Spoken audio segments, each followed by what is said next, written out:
Confidently Insecure, the podcast where we are absolutely sure we don't know everything. And boy, does this episode live up to that title, because we are talking about a subject that I am so confident is important and works, but know truly nothing about. I've got my co-host today. You guys loved him so much on our sex workers episode. My boyfriend, Capslap, La DJ, Jared Lucas. Thanks for joining us. You're here today because this is a topic you just like have boners for all day. I love this. Talking about brain hacking and neuroscience. I'm making up words now. Those are real words. Yeah. But we are joined today by Dr. Andrew Hill. You are the founder and lead neurotherapist of Peak Brain Institute. I am, yeah. And before I lose you guys, trust me, this may sound super sciencey and heady, but if you're someone that struggles with any type of mental health issues, this is going to be the podcast for you. And I was telling Dr. Hill, I have listened to a bunch of podcasts you've been on. I've listened to yours. Mm-hmm. And I get lost like 2 seconds into it. Okay. Jared could probably follow you to the ends of the earth with this shit. And I'm just like, what are you talking about? We can break it down. We're going to break it way down. And first, I want to tell the people what Peak Brain Institute is. Because Jared and I have been going, full disclosure, for almost 2 months now. Yeah. So we have a bit of experience in it. And you were kind enough to come join us and talk about today. Yeah, so Peak Brain is a network of brain fitness centers, essentially. So we're kind of like a gym for your brain, but not doing mental tasks and like Sudoku and crosswords, doing actually like work on the physiology of your brain itself. So as you guys experience, we do something called brain mapping, where we record baseline brain activity and compare it to a database of a few thousand people and see how unusual you are. And people are unusual, and being weird is normal. So we don't go, why aren't you average? We're going, ooh, where's the statistical sore thumb? What's really unusual? Yeah. Ooh, that's really unusual. And sometimes that means X. So it's sort of this hypothesis generation process, not really a diagnostic process. And it's super individualized. So you're measuring each person's brain as it's in real time. So what my results will look like will be totally different from someone else who also suffers from generalized anxiety disorder. Absolutely. I mean, words like anxiety and depression, those are high-level human sort of experiences we're having, and they're diagnostic labels, but they don't always tie into the underlying resource in the brain. So that's true for like depression. Anxiety, depending on the flavor of anxiety, you often can see as a little tiny hot spot in the brain. But lots of things are much more amorphous, and so you have to kind of break it down. Hold on, below. what the hell did that word mean? Diffuse, Thank you. hard to... Even smaller. Yeah. I'm going to be doing that a lot. Hard to pin down. Thanks, okay. Yeah, hard to categorize. I'm going to be cutting you off a lot, That's all right. sir. Just be prepared. This is not a polite podcast. That's all right. No worries. So, we look for things in your brain that are unusual, but don't necessarily mean one thing. Okay. And can mean lots of different things. It might mean nothing that's unusual for you.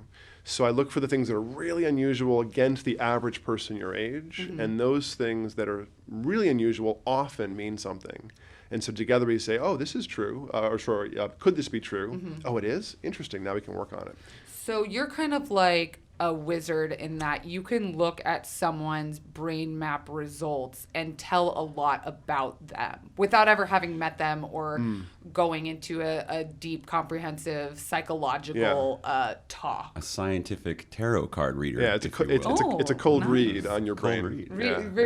Reaching out to those young millennials with your witchcraft. Hey. I like it. Right. So I wanted to explain what neurofeedback is as I understand it, and Please then you do. can tell me where Yeah, I'm let's wrong. see what happens. Again, guys, I've been doing this for almost 2 months, and I don't know what it is really, but I'm having a great time, and I'm seeing a lot of results. So what I understand neurofeedback to be is your brain is always producing brain activity, or else you'd be dead. So at all times, your brain is emitting these like waves. We have different kinds of waves, like beta and alpha and theta waves. Right. I don't know what those mean. I just know that that's what we produce. So what neurofeedback does is they stick these little magnets on your head that reads these waves. And then it produces it. It travels down the little wires into a TV where you're watching / playing a video game, Yeah. but what you're actually watching and reading is your own brain waves. Right. And you are training or conditioning in a passive way this video game to be played based on what your brainwaves are doing. So if they're doing good things, ding, ding, ding, ding, ding, we get the dragon through the hole and we get the Pac-Man eating the balls. And if it does bad things, we don't do anything. Right. And the trick there, the important part is that we're not doing something to your brain invasively. We're watching what your brain's already doing on its own. When it happens to trend for half a second in the right direction, we go, good job, brain. Yeah. With audio and visual. When it moves in the wrong direction, we go, nope.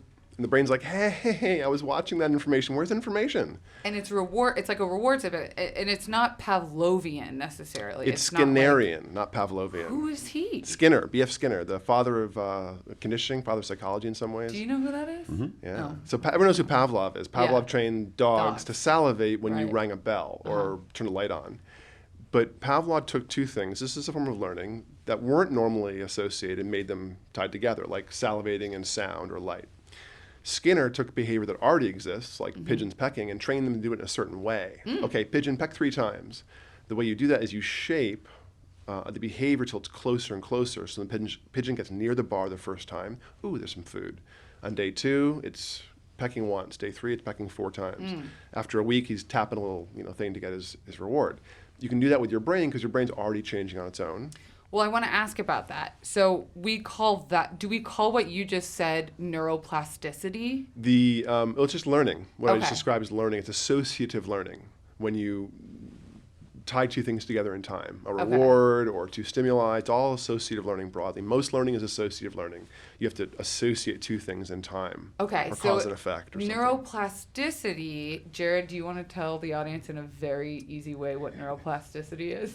So, So for me, I look at it in a couple different ways, but the biggest picture version is the ability to change your brain. So if you have highly neuroplastic brain, it's very easy to change. And from what I've heard about it, neuroplasticity is defined as the breadth of connections, which is how many connections a neuron has, in addition to the depth of connections, so how strong that connection is to other neurons. Lost me. Okay, the ability to change your brain is neuroplasticity, basically, right? Yeah, break it down, shift happens. Okay, so we know that the brain is able to change. Is changing all the So time. people who are like me, 10 years ago when my anxiety disorder was at its worst, would ask myself these questions. Is this going to be this way forever? Absolutely not. I'm depressed now. Yeah. I'm always going to fall back into this pit. I'm always going to have, nightmares. So what you guys are saying, what the world is saying, is that the brain has the ability to change. Yeah. Which is really good news. It is. I don't think a lot of people know that that's an option, that you can train your brain out of these disorders. Right. We certainly can go after the resources and eliminate a lot of the core things. It's things like anxiety or attention problems or sleep. All brains do those things. So it doesn't matter if you call it anxiety problems or call it generalized stress or anything else. You can find the resource in the brain and condition it using this sort of operant or other Skinnerian or associative learning. Dumb Sorry, it down. not Break it down. Yeah. Break it down. We got a 15 to 30 You audience. basically can exercise the brain in a direction to produce changes the next day. You probably experience this. You don't do anything watching the spaceship fly or the dragon fly. You're like, okay, it's changing. Sometimes it's working. Sometimes it's not. Yeah. But your brain's hearing a little good job brain whenever it's doing some things, not everything. So your brain notices, your mind doesn't, but your brain's like, ooh, I noticed whenever I drop my theta brainwave, stuff happens. I like stuff. And so tomorrow it does a little more of what today produced an increase in stuff. Okay. So tomorrow you walk around going, oh, I feel a tiny bit different. My sleep is different. My stress response is different. I feel a little more clear. Interesting. And you report back to your coaches, hey, I'm noticing this effect. Okay, great. Let's try that again. And you guys and your technicians, or I don't know what you call them, are our coaches. Yeah. So when you first start, it's not like you do it once or twice and you're cured. but it really is like going to the gym where you start small and you wouldn't overload someone who, let's say, is suffering from like severe PTSD. You wouldn't just like bang the shit out of their brain. It's a gradual. It is, yeah. And you want to tailor it to everyone's needs as well. I mean, you have very different brain waves, the two of you guys, and we do different protocols, measure different areas of the brain, give you visual, audio, applause for different things your brain's doing moment to moment.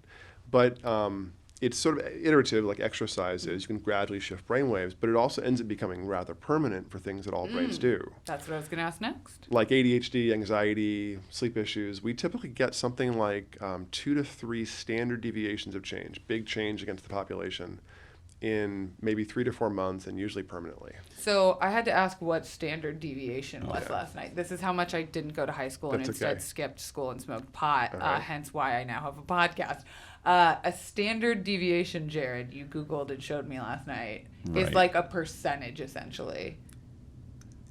Maybe you can describe a little bit. I explain a lot of these things to kids, like little kids. Yeah, here you go. Pretend like I'm explain like I'm 5. Way better than me. If I'm walking to a little kid, what I'll say is, look, little Jimmy, so there's kids in your class that are taller than you are, and there's kids that are smaller than you are, but the average kid is a certain height. About a third of the kids are below that, about a third are just above that, and then there's some really small and really tall kids. So each chunk of variability in the population is a standard deviation. About a third of the population is one standard deviation below and one above the mean, the average. Okay. So 2/3 of the population is average. So you're saying that you can change about 1 to 2 standard deviations? More like 2 to 4. 2 to 4. Holy shit. Okay, and I want to eliminate ADHD or anxiety, essentially. That's what I want to read off some of the mental health disorders you treat. ADHD, PTSD, anxiety, autism, and Asperger's, chronic fatigue, cognitive enhancement and decline, depression, developmental disabilities, migraines, seizures, sleep, substance use, and traumatic brain injury. Yeah, all those have pretty good research for them, or at least some research, and some have amazingly good research. Like the research on seizure, the average reduction is over 50%. 5% of people get complete control of seizures.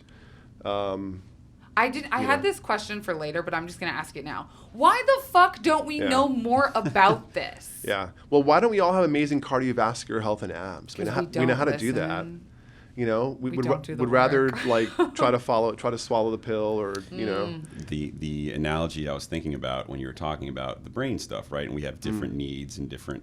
It's just like exercise, where I might be spending time lifting weights, Kelsey might be spending time doing cardio, but both of our activities are getting us closer to a goal that we want. And we can't just, blink and have our goals happen. We actually have to work towards those things. And so over the time, you can grow towards where you want to be. Well, it's also that I did a mini documentary about medical marijuana and the health benefits against chronic pain. And my biggest question to all these doctors that I interviewed that, would save kids from these seizure disorders, or, these elders who were in pain were completely pain-free, is that in medical marijuana, you legally aren't allowed to market it in the same way you market Advil. And so the projects like that I did, they said, you're more valuable making a mini documentary and spreading the information than we could ever pay to advertise our product. But what is it about neurofeedback and brain mapping that this isn't becoming? For instance, let me simple this down. Why isn't this being prescribed ahead of Adderall? So a lot of reasons why this has remained on the fringes compared to the medical sort of space. And some of those are conspiracy theory kind of ideas that are probably true, and some are just logistical issues. In the late 60s, when Sturman discovered you could reduce seizures, he discovered it by mistake. He found it in Is this the cat story? It is, yeah. Tell. So, tell. We love cats on this podcast. This would be a sad story then. Oh, no! Okay, well, we'll edit out the sad part. All right, yeah. So give us the happy kid version. In the late 60s, Dr. Barry Sturm at UCLA was working with NASA trying to figure out how dangerous rocket fuel was, because astronauts are reporting getting sick and nauseated and hallucinating and having weird issues when exposed to the methylhydrazine, the rocket fuel vapors. Okay. So Sturman was a learning scientist, and part of learning is about experimenting on animals, at the time certainly. So he was creating this experiment where an airtight plexiglass cage was created with a beaker of rocket fuel inside of it. You put a cat in the cage and close the door. Shake them around like a soda can. Well, in the cage, the vapor of the rocket fuel's Wow. in the air, so minutes in the cage meant symptoms. Right. Stumbling, crying, drooling, Right. seizure, coma, death. Wow. This perfect dose-dependent curve for like 24 out of the cats he was using. Wow. But 8 of them refused to have seizures and needed like 2.5 hours of exposure instead of 40 minutes to What's show. wrong with those cats? Or what's right with Exactly. those cats? He couldn't figure out why until he realized he'd used those same cats 6 months prior in a proof of concept to see if he could, using operant conditioning, train up or down their brainwaves. So the cats had neurofeedback, and by total accident, this guy put them in a soda bottle rocket fuel machine. And they were lived. seizure resistant, yeah. Wow. And so And then he said, can we do that to humans? His lab manager, his lab assistant, was an epileptic, uncontrolled on meds, having tens of seizures every month. Wow. So they built a machine, trained her brain over the next couple of years, went off all of her meds, and remained seizure-free for many months. The right place, the right time, the right equipment, it sounds like. And that was one of the ways it was discovered at the same time. That was late 60s. Sturman's grant funding was pulled for epilepsy work right after that for some Why? reason. No one knows why. He was sleeping Yeah. with the boss's daughter. And then what happened is we discovered the same frequency Sturman trained up in cats. And cats, the involuntary thing, they will squirt of chicken broth whenever their brainwaves increase. That was their yay. Fun. The same frequency, called SMR, sensory motor rhythm, Okay. is present in most animals. You've seen it in cats. If you've seen a cat lying on a windowsill watching birds, you've seen SMR, that liquid body but laser-like focus. Oh, okay. That's SMR. It's the opposite of ADHD, Oh, because it's where relaxed. you're motorically active and mentally, Yeah. So the opposite is a high SMR state, what predators do when they see an animal, relax deeply and focus strongly. So we want humans to be like that. Well, if you have seizures and you train up SMR, you raise the threshold of resisting them, make your brain more and more and more stable. Okay. If you have ADHD and you train up SMR, you eliminate it. So let me ask this: what does ADHD look like to you in the brain? Like, what is it doing? It's one of a handful of things. It's usually a lot of theta brainwaves, Okay. which means that the brakes are off. There's air in the brake lines of your car. You can't quite stop yourself from doing things. It often also looks like a lot of eyes open alpha waves, which is Okay. being stuck in neutral, inattention.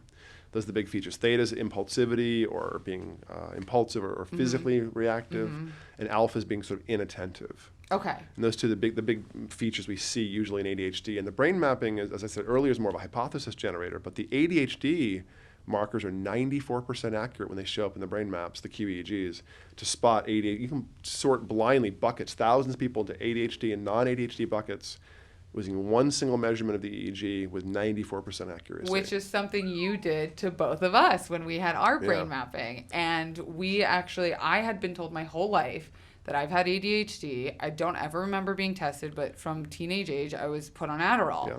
And I always thought that my anxiety stemmed from my inability to focus and my impulsivity. And it wasn't until, I did the Amen Center, which we'll talk about in a little bit, but you I had one of those emoji brain exploding moments when you were like, you don't have ADHD, or I would hypothesize that you don't have ADHD, but your anxiety is coming from the mismatched levels of like stress versus ability to thought process. Does that make sense? And it's you were showing creating- impulsivity, like you were clicking Right. on mouse buttons without meaning to. But then looking at your brain, there was no impulsivity. It was all burnout and stress. Right. So you were more reactive than impulsive. Right. You were more burnt out than inattentive. So my symptoms of ADHD were actually coming from my anxiety, not And the other way lack around. of deep sleep Right. and chronic stress. And, Right. Yeah, And exactly. being told you don't have ADHD 10 years after you've been on Adderall was kind of a mind fuck for me. You did have a lot of brain fog and some indications of delta waves and some indications of wear and tear. So the stimulants would have like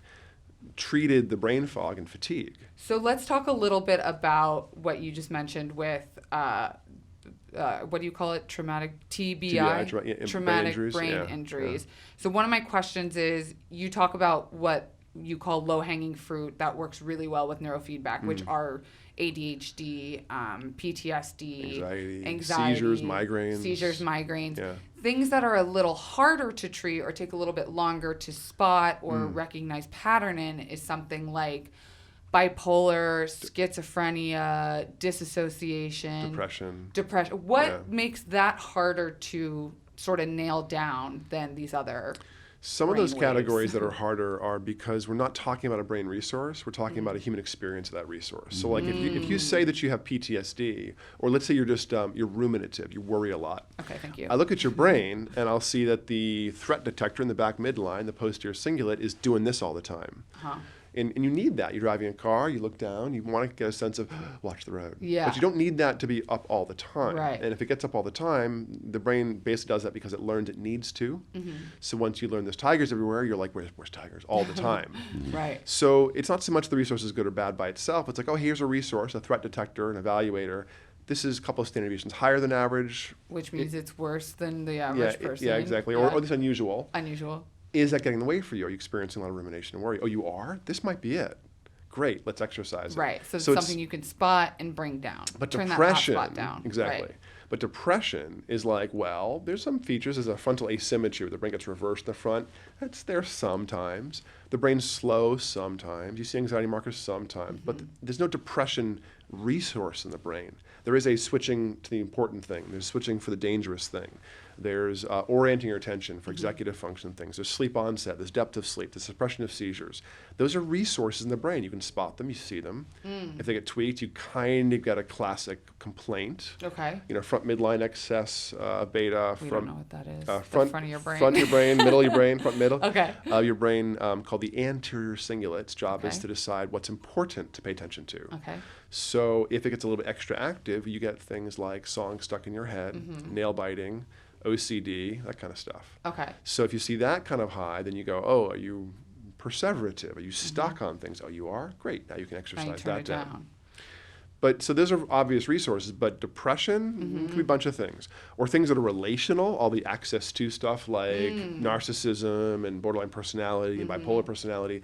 Those are more about the relational things and early learning, how you learn to be with other people. If you were safe as a child, you know, early trauma, developmental trauma can sometimes Okay. produce like more of a learning thing. So one of my questions that I have is we always hear that things like depression and anxiety, for example, are chemical imbalances. No such thing. So go on about that, because I also am curious about like how that works. No with such thing as a neurofeedback. chemical imbalance. I hate What that. does that even Yeah, mean? exactly. What does it even mean? What chemicals are we imbalanced with? Yeah. The absolute level of a Serotonin. Exactly. Neurotransmitters, serotonin, dopamine, GABA, glutamate, et cetera, those things have no absolute level.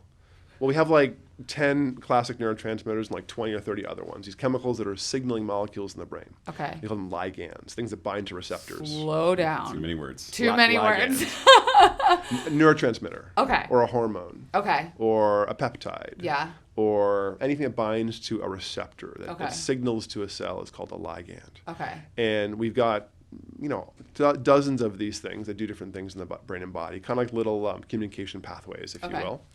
And the absolute level, the amount of dopamine or serotonin, is a hypothesis that it's related to mental illness, performance. Like the serotonin theory of depression is a big one. Yeah. Why is that like the one thing we all hear and know about? Is you're not getting Because this, of so commercials you in the 80s. fuck, it's always coming down to big pharma, isn't it? Yeah, it really is showing pretty pictures and happy little molecules dancing and like, you know, color things lighting up. There's absolutely no indication that low serotonin is related to depression. In fact, high serotonin makes people anxious sometimes, but the absolute level is meaningless because we change the amount of receptors we have in cells and how easily they're triggered based on the signal we're getting. So we tune the whole Right. system around the signal we're getting to keep constant information coming in. And one example is Parkinson's, which is it's a very severe degenerative brain disorder. It is a problem with dopamine production. We make dopamine in like one place in our brain, basically. And Parkinson's has, you know, shaking, rigidity, tremor, Right. cognitive symptoms, bunch of stuff happening. And it takes 20, 30, 40 years to unfold. Right. You don't get any symptoms in Parkinson's until you've lost 75 or 80% of the neurons in your brain making dopamine. Whoa. No symptoms. So that's one Zero. for sure. You just, no, I'm saying is the brain can tune around losing 80% of your dopamine How? by changing how it's listening to dopamine. It increase more receptors, make them more sensitive. How do you do that? Cells do it. I don't know. Okay. Cells can handle it. Yeah, What I'm okay. saying is, Do it. with a changing signal, the cells tune themselves to hear the signal. Ah. And you can lose most of your signal for most of these things. The brain's like, yep, no worries. Until you Got get to it. the very extreme edges, it has no problem. Everybody thinks that right here, the high certain level is where all your receptors are, and under the water, let's say, the serotonin levels are dipping really low, so everybody thinks, oh my gosh, it's so low, but really the top of the water is going down with the receptor, so it's like it's like a beach ball on top of a pool. As the water changes height, the ball swims up and down. Goes with it. That's the receptor. It's auto-adjusting, automatically adjusting. So almost nothing in the brain can be changed dramatically. The whole system readjusts to keep things roughly similar. You guys lost me a little bit, but I think I'm following. I'm trying to stay on board with water. So let's go with the water. Instead of having a submarine go down into the water, it's more like a boat that stays on top of the water with the level of the water going up and down. So they stay at the same ratio. Your cells? Well, the neurotransmitting receptors. If I'm speaking half as loud to you from across the room, and you put 2 microphones out instead of 1, you hear me the same way. Got it. So adding another microphone is adding a receptor to your cell. Got and saying, it. oh, I can't quite hear it. Let me throw a microphone in. So how do you do that? Your cell does it. Oh, I can't quite hear the dopamine enough. It says, let me throw another receptor into the space in the synapse to listen for the information. So then you were saying something about 70% Parkinson's? What I'm saying is you can lose your dopamine for 20, 30 years. Nothing shows up for symptoms. There is no Parkinson's, no cognitive symptoms, no tremor, no sleep issues. You have to. The system can adjust itself around some huge range of absolute information with no effect. So things don't break down until you're like at the extreme edge cases of how the brain changes. And then it's like too late? Yeah, I mean, at that point, you've lost most of your tissue. But I'm saying the absolute level of dopamine up until that point had no meaning. A boat won't scrape the ground unless the river goes all the way down to a certain level. Once it gets to a certain level, that boat is going to be scraping the ground. And most of the people's concern about chemical levels in the brain are like talking about, are we in a Great Lake or are we in an ocean? Doesn't matter. The boat doesn't care. Got it. Okay, I'm back on board. Yep. I think I'm understanding. Yeah, it's always going to float. Doesn't matter what height the water is, So except you basically have to be about ready to die before neurotransmitters become an issue. So is there help with neurofeedback that can prevent some of this stuff, or are we looking at like treating once symptoms have shown? Yeah, for Parkinson's, we actually can work on seeing. We don't know why we can work on it. That's one of the things we're working in a phenomenological space, but we seem to be able to reduce tremor and rigidity and improve sleep and executive function. So I was going to ask about physical symptoms too, because with ADHD, we don't really think of it as more than just like the inability to sit still, or like with OCD, maybe tics. Yeah. Do you find that you've seen with patients physical differences all coming the time? All the time. I mean, we usually eliminate tics in OCD and almost always eliminate the physical hyperactive motoric fidgetiness in people too, if they want to. The nice about neurofeedback is you don't get something removed from you or changed in a blanket way. You have a resource that might be stuck on or a little too high or a little weak, exercised.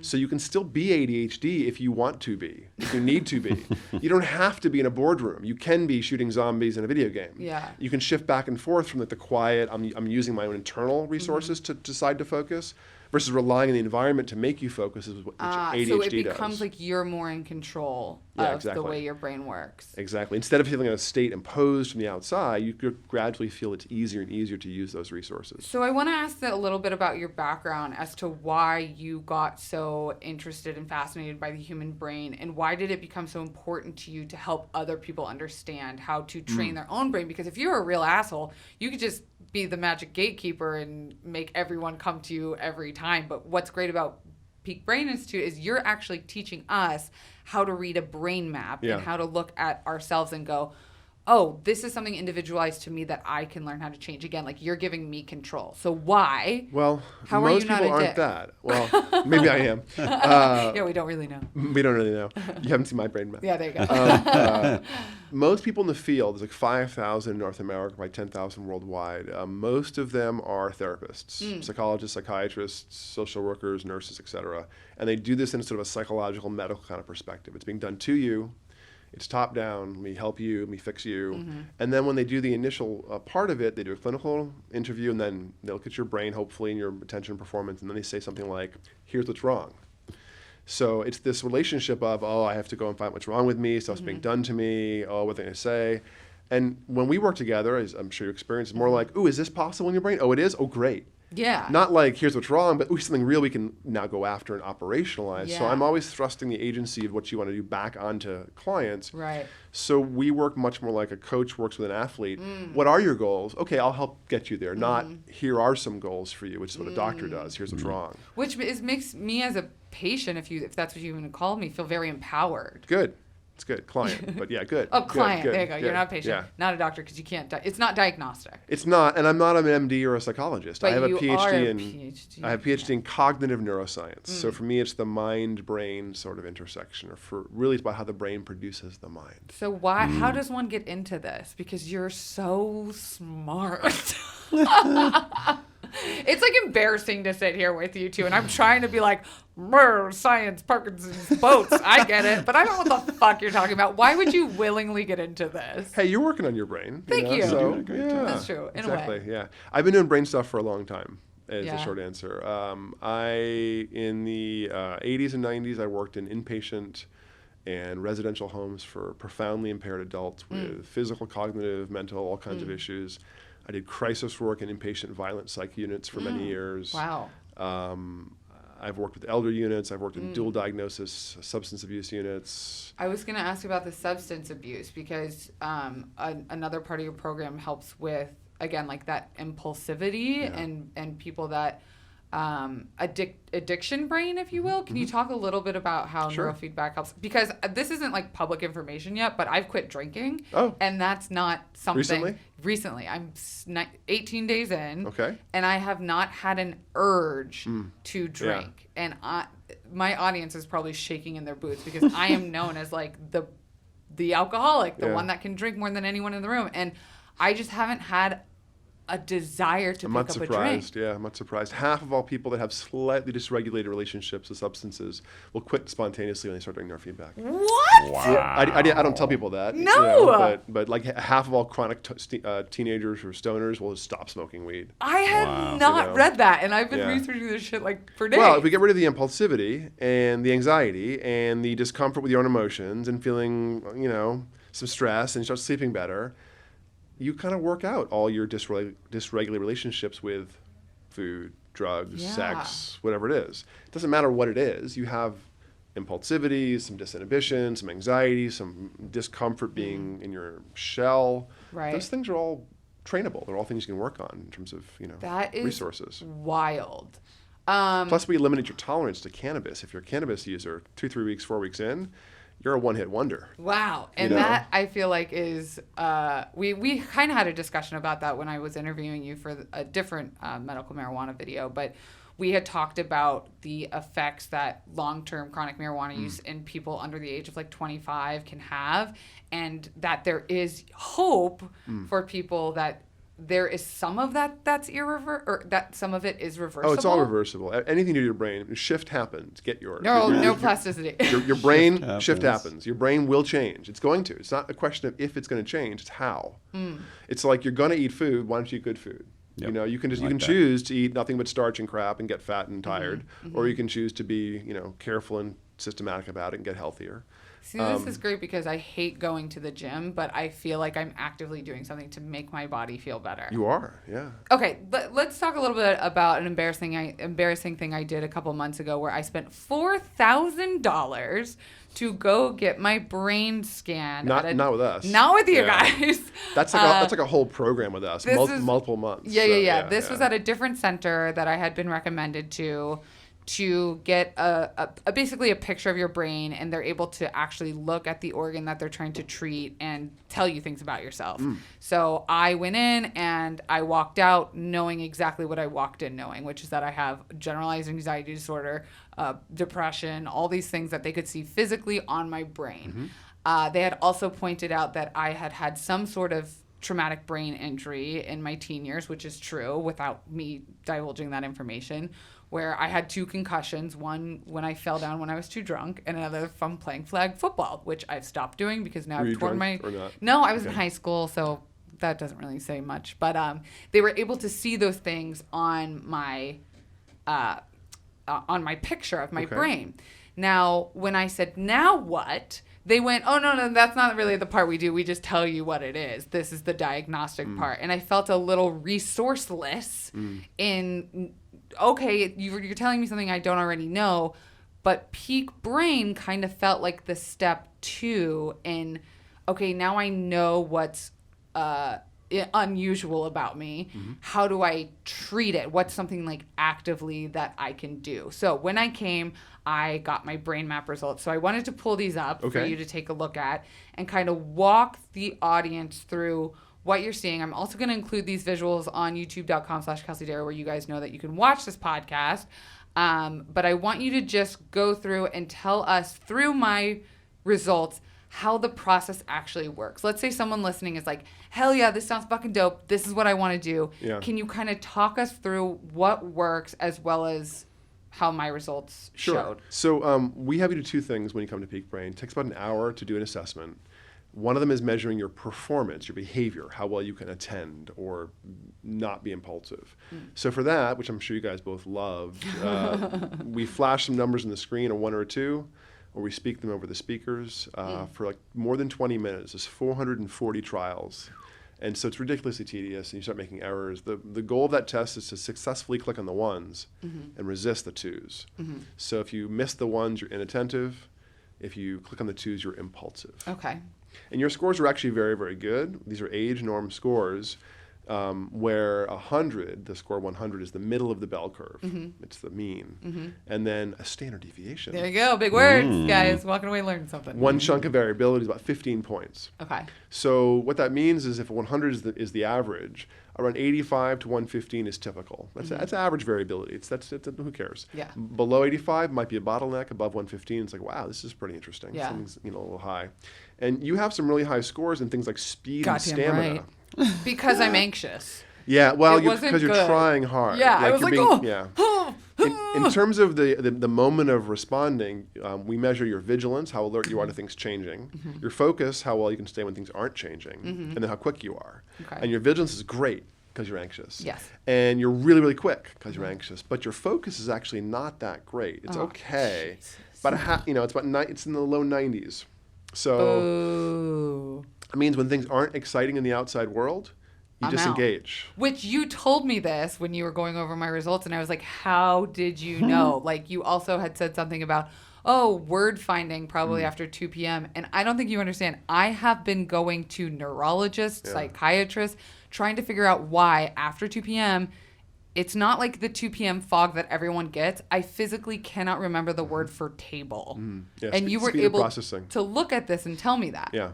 Yeah. So that was the brain maps. Before we get there, the other thing on the attention test is your impulsivity, which is high in visual and low in auditory. You're very reactive, squirrel, to visual, but not to auditory. What give an example of an auditory? Like Kelsey. Oh. Like if you're talking to me and something like here's something in the background, it would pull you. I'm actively ignoring those people. You're able to be prudent, be careful, and follow somebody speaking, but visual stuff like pulls you really easily. Right. That makes and that's total unusual sense. to have only one of those resources be a little bit off in ADHD. So you do look impulsive because you're a little bit distractible.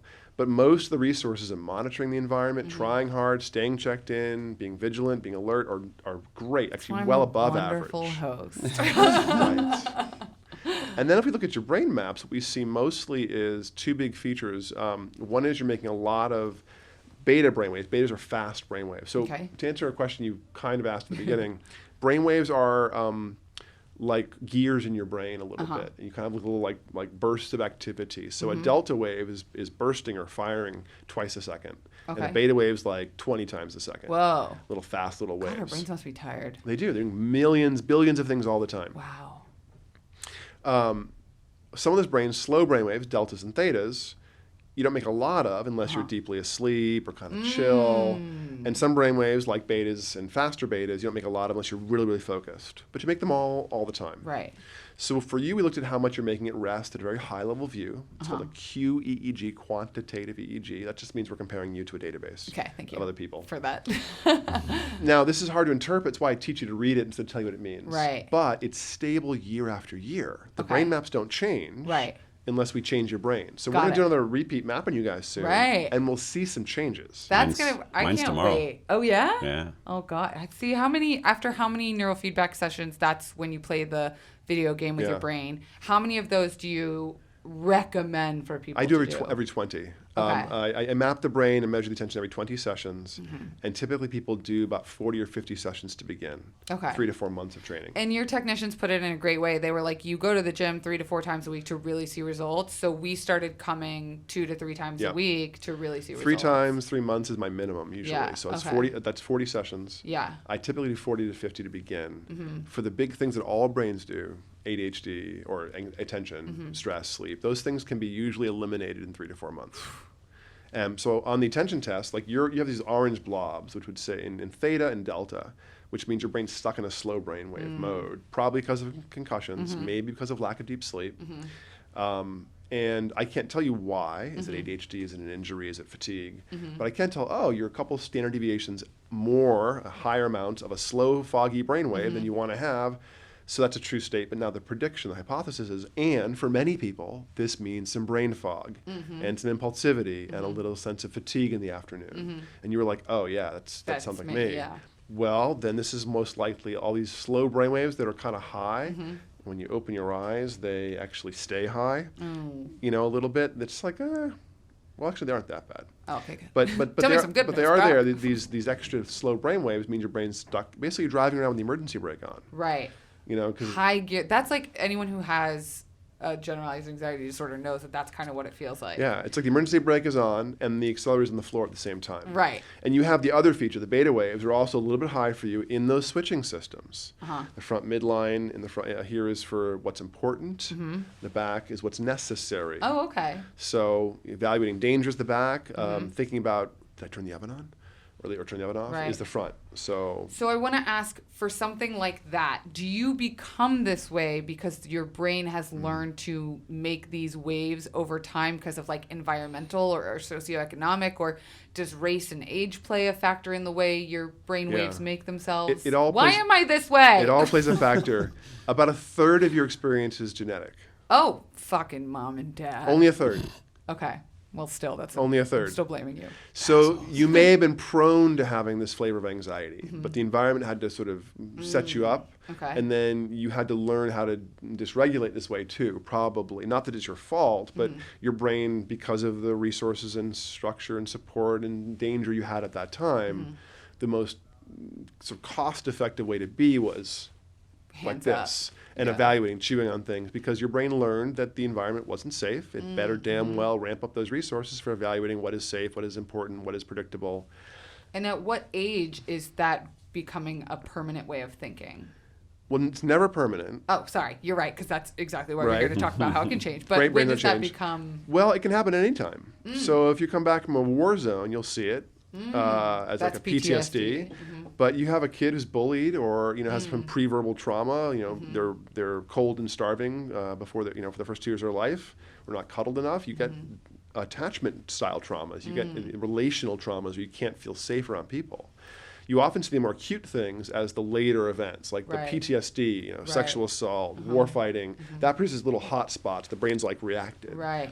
The early life stuff isn't quite as obvious, but tends to bleed into everything relationally. Now, is that what you're talking about too with something like depression or bipolar or schizophrenia, is something that is usually, I don't want to assume brought on from trauma in childhood, because I don't know if that is true, but is that why it's harder to pinpoint, because it is emotionally driven, relationally driven? Things that do have trauma from childhood to cause them as adults are harder to work on. Absolutely. And you have to do some deep work generally. Now, do you ever pair something like neurofeedback with therapy or medication? Or do people come off their medication? They do as well.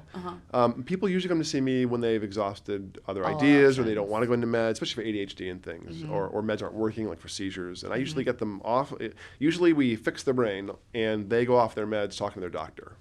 Almost everyone goes off of their meds long term. Yeah. But I don't really work on that relationship and say, oh, ADHD meds? Well, let's get a clean map at the beginning with no meds. And, oh, by the way, 3-4 weeks from now, you're probably going to start getting effects like you're taking too many meds. Right. Because you're not going to need them. Talk to your Right. doctor when that happens. Well, then let me ask you about the relationship to some of the videos that I had watched that you had done before were also about, they have a little section about the negative side effects, or can this be harmful, or is there any actual pain involved? Yes, with neurofeedback. And I want to say, no, there's never any, doesn't there hurt. hasn't been any pain. Yeah, it doesn't hurt. You're not sticking anything in your actual brain. They're just sticking it's messy, a little bit. magnety gel into your hair. But I remember one of the first side effects that I felt was that I would have these crazy ass vivid dreams, like insane. And that's plasticity. Wow. Crazy ass dreams after you train is the equivalent of like waking up the next day after the gym being like, ooh, I'm a little sore. Yeah, so is that my brain just like purging the shit from the back of my head? It's reorganizing. It's reorganizing. You're shaking the Etch-a-Sketch up. The first thing I did was Google side effects of neurofeedback, and the first thing that popped up was vivid dreaming. Yeah. It's not a side effect, it's an effect.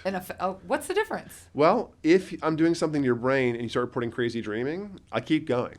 Yeah. Because something's happening. Oh. But if I do something to you and let's say throw your sleep onset off or throw your depth of sleep off, make you feel on edge, a little spacey, wrong training. Okay. But it's very iterative like a personal trainer. You don't necessarily know what will work for every person's body. Same thing's true for a brain. Oh, here's her goals, here's some of her brain, let's try this. And that's you guys creating these prototypes. That's also why it's important to have this communicative relationship with you guys. Like we ask you a lot of questions. Yes. Yeah. Every time we come in, they're like, what's happening here? What's happening here? And so it does feel so personalized. Is there any naysayers out there that argue with you? Because I know you do a lot of panels, you speak a lot. Have you ever had someone challenge your belief in this, and what was it about, and how do you disprove people that aren't sure why this is important? I mean, certainly some people are skeptical about neurofeedback. Generally, they don't know anything about it. And those that do know something about it are almost always positive. Every so often, I come across like an health insurance executive from the 60s or 70s. Love those guys. Who is biased about it and still is, you know, and they have this kind of weird, like, religious anti-neurofeedback view against it. But for the most part, it's relatively straightforward. It's not physiology. There's no belief involved. It's not even as amorphous as psychology is, as therapy is. Which meant... uncategorizable. Thank you. Hard to nail down. Hard to pin down. Yeah. We're learning so much this episode, and vocabulary terms. But, I mean, you know, it was discovered by mistake in the late 60s on cats. Cats are very bad instruction followers. Yep. Not a placebo effect. Right. Done. Right. And it works on nonverbal children, people in coma, nudgy teenagers who don't want to be there. That's wild. You can do this on people in coma. Yeah, Margaret Eyre is one of the greats in the field who's died a couple of years ago. Her whole career at the end of her life was flying from coma bed to coma bed, working people. Yeah, and she would bring people out of coma. Shut up. Way. Not necessarily always, but I'm not sure all the techniques she used, but that was her specialty. And what are they seeing on people in coma? Are they still awake? Doing audio. Or you can use tactile. Like clicks and tactile. Well, you guys hear beeps and tones and things, and then tactile. So, like I do tactile historically, like a touch. Okay. So I do tactile stuff for kids that are nonverbal and or blind. So you put a little teddy bear, the kid holds a teddy bear, and it rumbles and vibrates whenever their brain does the right thing. Wow. Or you have them sit on a little strip, like a massage strip. Sure. And it rumbles whenever the brain does the right thing. Okay. So they it's create a feedback loop. Brain doesn't care what the feedback is. I mean, you guys have fun hitting zombies, but a simple audio beep with nothing else that only occurs when your brain does the right thing would teach your brain. So he's saying hitting zombies, one of the games that we play is where we drive a car around with our brain. And I say with our brains because we have no control over it. Our brains are just doing it. And we get to hit zombies. And when you hit them, they explode into tiny pieces of steak. Like groceries. Yeah. Can you do neurofeedback before an exam, and is that cheating? It's not cheating. Well, can you work out? Can you work out before a sports event? You sure can. There you go. Okay. Get your pump on. We are winding down time here, and so I just want to get a couple more questions in, and I want to give you also the opportunity to brag a little bit about some testimonial stories, because we've heard some insane stories whenever we go in there to train. When we come in and we sit on a chair for 30 minutes and watch a video game, we meet other people who give us their stories about how this has changed their life. I'm curious to hear what you've heard, actually. We've met a couple people that have talked about how their relationship with people have changed too. Interesting. Like they've become nicer people because they're able to tolerate conversations and they're able to communicate their feelings now. So it comes at way more than just a cognitive or creative level. It's like people it's everything. Yeah, I it's mean, becoming nicer people.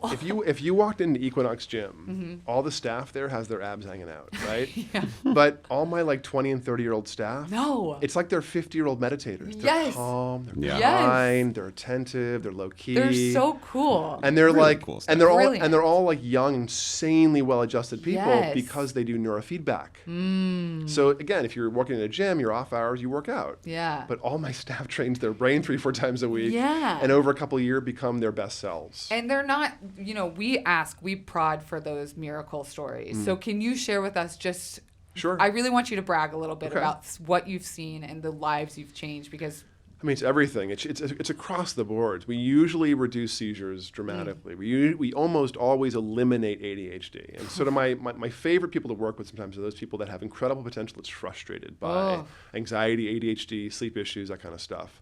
Because I can get you out of your own way. wow.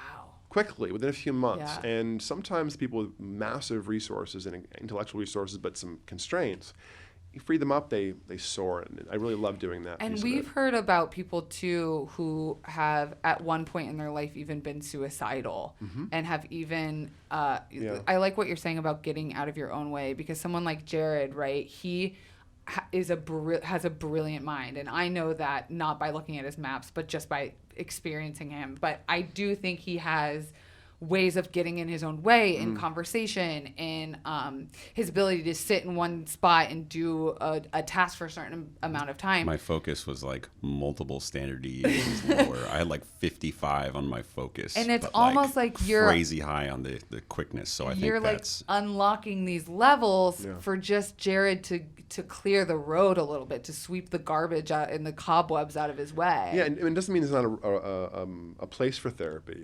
I'm not a therapist. I'm a neuroscientist. I'm really operating as a coach. But the therapists that I do work with sort of view like they send their clients to us because neurofeedback helps them then do the therapy. I get the brain out of the way, and then they can do the work on their relational stuff, their anxiety. That's why your therapy's been going I so know, well right? lately.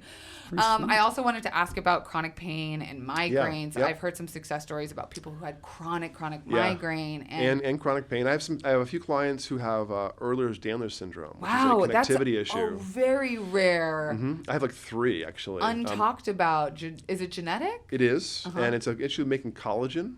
And it's, what's it called? EDS, Ehlers-Danlos syndrome. Yes. Basically, you're in deep pain. Most people that have this are in deep pain all their lives. Right. Because the connectivity of every tissue is just inflamed, Wow. essentially, and you don't have stretchy tissue. Right. Your joints are all hypermobile, and with a couple of these people, I've taken their chronic pain down. And one guy, I'll just switch gears. He has a spinal fusion at age 7. He's 66 now. He has a rod going from here to there on both sides of his spine, and 100% fusion. Wow. At 7 years old, in like the 40s. Wow. Or actually the 50s. And I saw him, I have an office in St. Louis, and he was in my office a couple years ago. Now, I'm not a psychologist, and I really kind of hate when this happens, but he walked in and said, look, actually a psychologist sent him over who he wouldn't work with. He's like, look, I'm not depressed, but I'm going to kill myself, and you're my last stop for Because of the pain. pain. And a buddy of his who's a psychologist, like he couldn't get him treatment, but he's like, well, try some neurofeedback. And I was like, well, I'm not a doctor here for you, Yeah. so... But we tried some things, and for him, for the EDS clients, for some other chronic pain people, just ratchet it down for all of them. And what is reliably. that doing in their brain? Because you mentioned EDS is about collagen production. Is Yeah. there a way? What's it central doing to pain? the The brain? brain can come from the body and be picked up. It's always perceived by the brain. Right. So if your brain can't perceive the pain, it's still there. Well, You're with just not chronic feeling pain, it? you get an echo in the brain of the signal in the body, and the echo becomes louder than the signal in the body does. So chronic pain, the brain gets irritable and stops being able to ignore pain. Or in chronic painkiller, you get breakthrough pain. Opiates for many, many years, they stop working. You have breakthrough pain. Right, the right. brain sensitizes to the pain experience. Right. That's a central circuit in the right front of the head. Right. So if that's extra hot and active, you're anxious, you're in chronic pain, you can actually tamp it down, and the experience is literally feeling your pain drop, and that happens within minutes. Fuck. So you should try that when you're feeling extra painful. Yeah, Dr. one day. Hill knows about my trigeminal neuralgia, which I'm sure my audience has heard me talk about a million times. And I even tried hypnotherapy at one point where the doctor would tell me,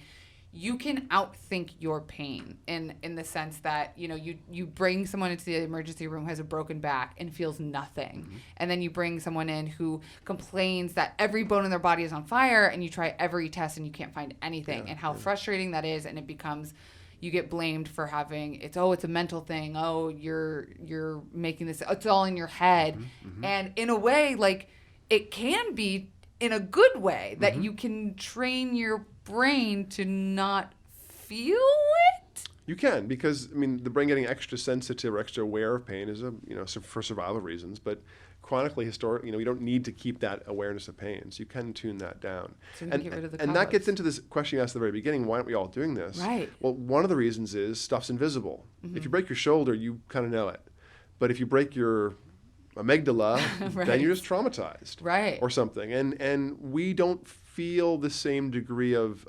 dispassionate judgment over brain stuff as we do body stuff. We feel guilt, we feel shame, we feel less than. And do you feel like our generation is kind of kicking that to the curb? Because 10 years ago, when I first started having these chronic panic attacks, I was feeling that shame and embarrassment that you're talking about. And now maybe it's the echo chamber of LA or whatever, but do you see a change, and do you feel hopeful about the future of neurofeedback? I mean, for neurofeedback, that's the reason we do it, is because I just don't want to be happy with whatever brain you aren't happy with. I don't care what it is. If it's sleep, stress, mood, attention, symptoms, or performance, here's your brain. What do you want to do with it?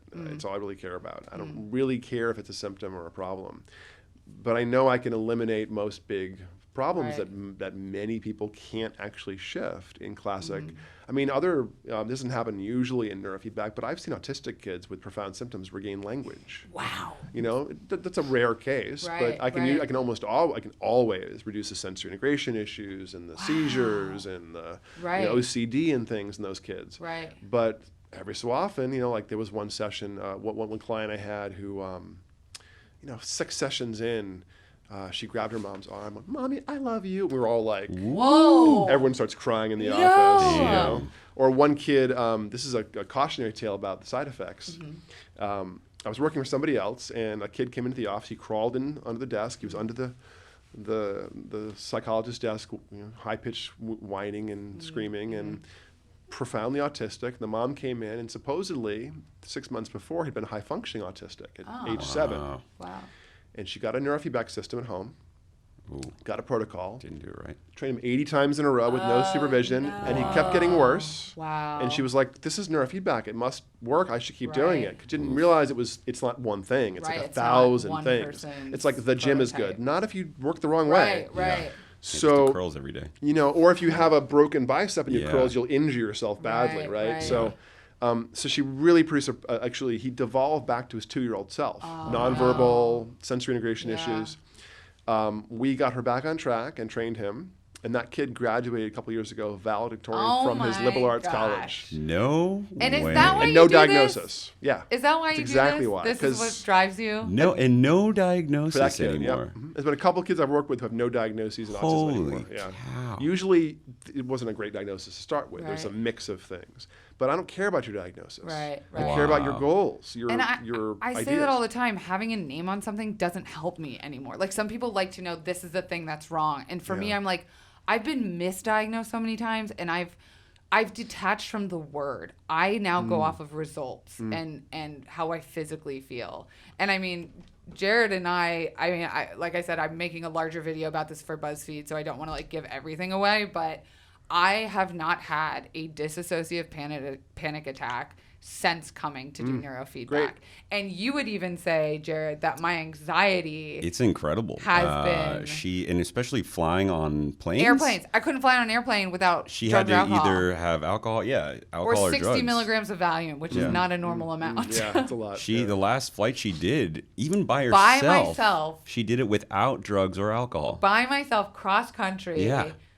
And you got moved into a middle seat. I got moved into a middle seat because I had a stuck knee on a tarmac brace. for an hour. Yep. And I didn't even pull out my drugs. Wow. And I was like, this is a placebo. This has got to be just bullshit. And then I kind of was like, I don't care if it is bullshit. Yeah, I don't care if it is results. placebo, because this is the first time I've been able to fly by myself in years.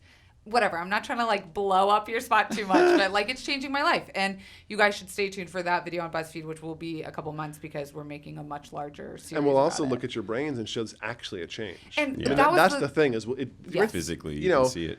okay, yes, it's changed. Now you can believe everything you're experiencing. Yeah, or at least interpret and that's it more. what I wanted to mention too, is that the empowerment behind being validated in your the way you feel, because you can physically see it, and you're having not just one professional but multiple technicians and professionals each week catering to your individualized plan. There is something so relieving and comforting and personal that I feel at Peak Brain that I've never felt in the years and years and years that I have done shit. Wow.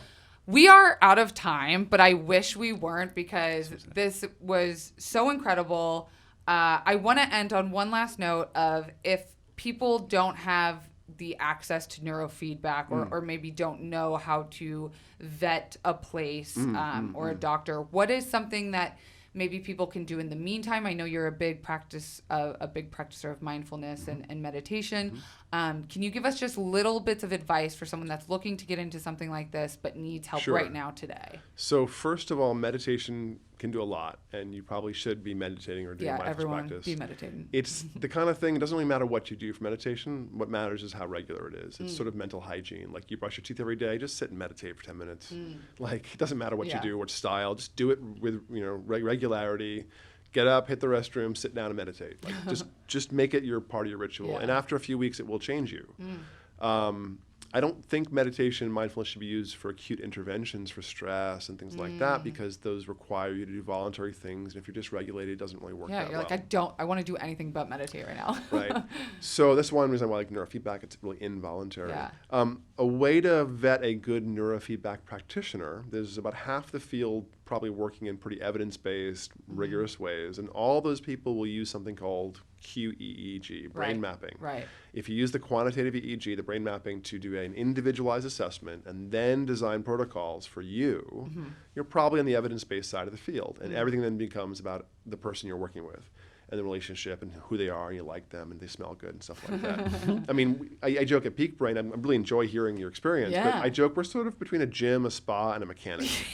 Truly. For your brain.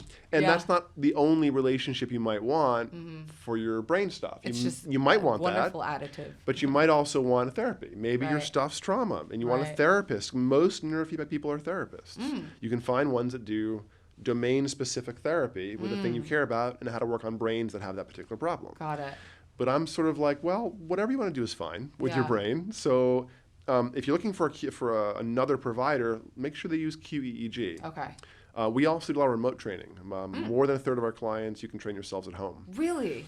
So what do? They just go to like peakbrain.com or like DM me on Instagram? Or? They have to go to one of the Peak Brain sites for a few days to get a brain map and get trained up on equipment and leave with your own hardware. So it could be like a vacation. That's you come right. out to LA, you hang out with us. Or you St. meet Dr. Louis. Hill. Or St. Louis. St. No Louis, one wants to go there. No offense. My mom's from there. It's kind of nice Cheap right flights. now. Really? Yeah. Do you know where Wright City is? Yeah. That's where my mom's from. Okay. That's where we have to go every Thanksgiving.